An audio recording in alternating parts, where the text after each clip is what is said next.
1.1-এর এটা third lecture. অবশ্যই যারা আগের লেকচার দুটি মিস করেছেন অবশ্যই সেটি দেখে তারপরে এই ভিডিওটি দেখবেন। এখানে আছে sec a plus tan a divided by cosec a plus cot a equal দেখাইতে হবে cosec a minus cot a sec a minus tan a। তাহলে আমরা কি করতে পারি, এই যে যারা আছে sec a plus tan a এবং cosec a plus cot a এদের বিপরীত সাইন দ্বারা গুণ করতে পারি। বিপরীত সাইন বলতে কি বোঝাচ্ছে, sec a minus tan a, আর cosec a প্লাস cot এর বিপরীত আসে কি cosec a minus cot a। তাহলে আমরা উপর নিচ দুই মানে হচ্ছে হর এবং লবকে এদের বিপরীত সাইন দ্বারা গুণ করলাম।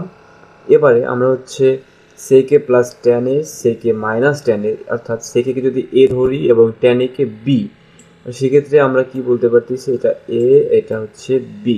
এটা বলতে পারি a plus b into a minus b, অর্থাৎ a স্কোয়ার মাইনাস b স্কোয়ারের সূত্র। সেক্ষেত্রে আমরা বলতে পারি sec square a minus tan square a, আর থাকলো cosec a minus cot a, cosec a minus cot a। নিচেও সেম, এখানে cosec a তে a ধরতেছি আর cot a কে b, তার মানে হচ্ছে a plus b into a minus b, that's mean cos square a minus cot square a, আর থাকতেছে sec a minus tan a। এবারে sec square a minus tan স্কোয়ারের পরিবর্তে আমরা বলতে পারি 1, তাহলে 1 দ্বারা cosec a minus cot a গুণ করলে cosec a minus cot a হয়।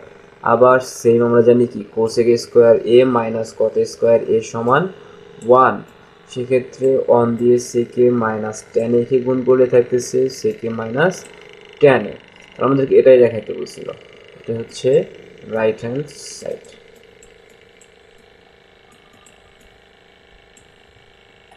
এবার আরেকটা অঙ্ক দেখা যায়, যেখানে দেওয়া আছে 1 divided by 1 plus sine A plus 1 divided by 1 minus sine A equal 2 sec square. তাহলে আমরা লেফট সাইডে পাচ্ছি কি 1 divided by 1 plus sine A plus 1 divided by 1 minus sine A. এবারে আমরা সিম্পল লসাগু করতে পারি এদের মধ্যে। লসাগু করলে কি আসবে, লসাগু সাইন এ 1 প্লাস সাইন এ ইন্টু 1 মাইনাস সাইন এ, তাই আমরা লিখলাম। তাহলে হচ্ছে এবারে 1 প্লাস সাইন এ মানে এটা বাদ যাবে, তার হচ্ছে 1 মাইনাস সাইন এ দ্বারা 1 কে গুণ করলে 1 মাইনাস সাইন এ আসে এই প্লাস হচ্ছে এটা 1 মাইনাস সাইন এ এটা বা এইটুকু বাদ যাবে, থাকে হচ্ছে 1 প্লাস সাইন এ। এবারে minus sine A plus sine এ কাটাকাটি, তাহলে থাকতেছে 1 আর 1 2, আর নিচে এটা আমরা 1 কে ধরলাম a আর সাইন এ কে ধরতেছি b, সেক্ষেত্রে বলতে পারতেছি a plus b into a minus b, তার মানে হচ্ছে a square minus b square 1 minus sine square a। এবারে 1 মাইনাস সাইন স্কোয়ার এর পরিবর্তে বলতে পারি কি cos স্কোয়ার এ, কারণ আমরা জানি sine square a plus cos square sine square theta plus cos square theta equal 1, cos square theta equal হচ্ছে কি 1। এখান থেকে আমরা বলতে পারি যে 1 মাইনাস cos স্কোয়ার থিটা বলতে cos স্কোয়ার, তাই লিখলাম। এবার যদি 2 কে যদি আমরা একটু সাইড করি তাহলে বলতে পারি কি 1 বাই cos স্কোয়ার। তো 1 বাই cos স্কোয়ার এর পরিবর্তে আমরা বলতে পারি কি sec স্কোয়ার, আর এখানে 2 ছিল তার মানে হচ্ছে 2 sec স্কোয়ার এ, আমাদেরকে এইটাই প্রমাণ করতে বলছিল রাইট হ্যান্ড সাইড। এবার আরেকটা অঙ্ক দেখি, যেখানে দেওয়া আছে সেম দুটাই আগেরটার মতো, এটা দেখা যাচ্ছে 1 minus cosec a minus 1 minus 1 by cosec a plus 1 equal 2 tan square A.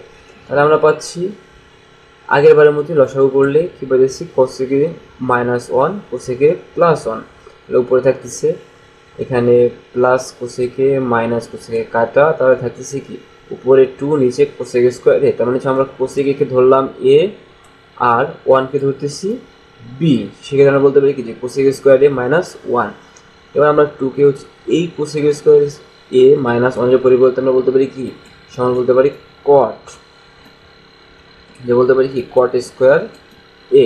তাহলে আমরা একটু বলতে দেখলাম cot স্কোয়ার a, আর 2টাকে সাইডে থাকে 1 বাই cot স্কোয়ার। তো 1 বাই cot স্কোয়ার বলতে আমরা কি বলতে পারি tan স্কোয়ার a। এটা আমাদের দেখাইতে বলছিল, এটা হচ্ছে কি রাইট হ্যান্ড সাইড।